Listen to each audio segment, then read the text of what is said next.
Hi, I'm Alvin Fritz. I'm an architect. I work in all the Western provinces from Ontario to BC. For the last 35 years, I've been practicing architecture with multiple facets of architecture, but there's been an area of architecture that's of particular interest to me. Here are 5 ways in which we are designing absolutely impactful new concepts into our seniors accommodation. Number 1 is the introduction of HEPA filters. You know, HEPA filters have been around a long time in hospital environments.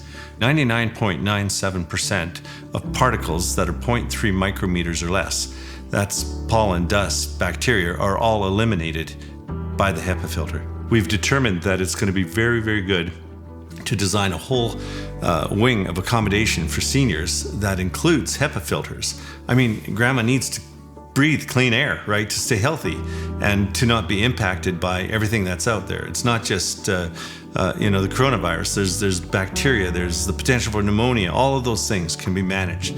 Point number 2, biophilia. Biology, nature, phileo, the Greek word for love of nature. And so scientists have been discovering that if you have natural environments around you, it will impact your health. We used to think that it was psychosomatic or psychological, right? You go for a walk in the park and you feel better. But we've actually discovered that your endocrinal secretions change. So anything that goes right into your bloodstream, like from the hypothalamus or the pancreas, the thyroid, all that chemistry is impacted through biophilia from simply being exposed to a natural environment. I was explaining this in Saskatoon one time, and a head nurse stood up and she said, actually, Al, there's times when a window seat or a bed near a window becomes part of the prescription because it'll be a matter of life and death. And I thought, wow, that is absolutely amazing. So there's numbers of ways that you can introduce the biophilia into the architecture environment. Of course, those big, beautiful windows, like out at Masterpiece, where Tim Garforth Bless gives us 330 feet, 20 feet tall of window overlooking a riparian area. Wow. Now, residents can literally walk along that wall and look out, and there's always wildlife and birds and so on in the riparian area. It's incredible. But we can also begin to implement interior-wise. And so what we have is water walls, we've got green walls, we've got natural materials, and suddenly you bring that biophilic experience into the room itself, into the architecture. Number 3 is containment anxiety.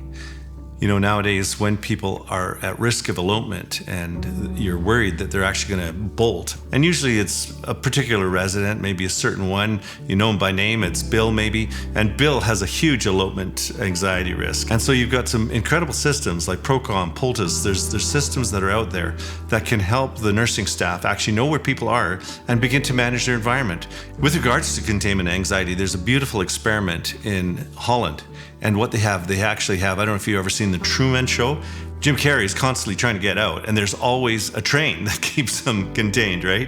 In this particular environment, because you're dealing with Alzheimer's residents, it's like a whole village. And so you literally are in an environment where you're free to go. You can go to the deli, you can go to the restaurant, you can wander around, and you've not left your contained environment, but you're unawares because you've managed the elopement anxiety through staffing at the perimeters, at the boundaries of the village. That is really the ultimate extreme.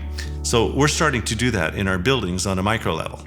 And that's the wonderful thing about having an architecture that has got some brand new innovation around eliminating elopement anxiety. Number 4, wayfinding, universal design. People with Alzheimer's and dementia need to understand their space, and there's anxiety associated with being in an environment that you don't fully know and recognize.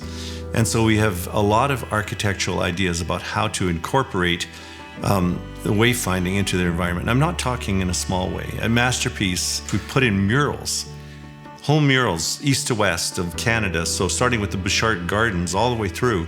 And the whole walls are covered in murals. So you know when you're home because you're in the right garden. How incredible is that? When seniors start to experience the onset of incontinence, there's a whole nother aspect of anxiety relative to wayfinding, and that is, where is the toilet?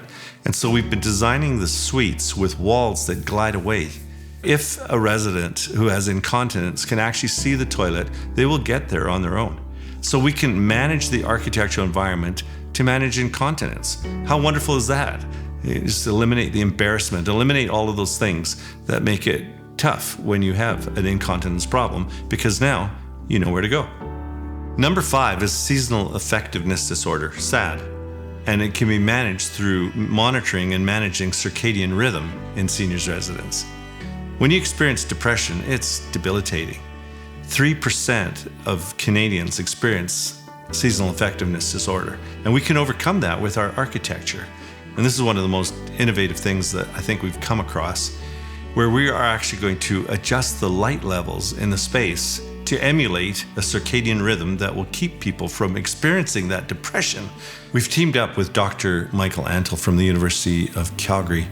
His area of expertise is sleep behaviors and all of that kind of psychology and how light affects us. And so he helped us define how we can address architecture in a way that it will impact the circadian rhythm and help to mitigate seasonal effectiveness disorder. There are way too many institutions where seniors are accommodated in space that is not adequate. It's time for the architecture to change, to become that bright and inviting atmosphere and environment that will affect and positively impact their health.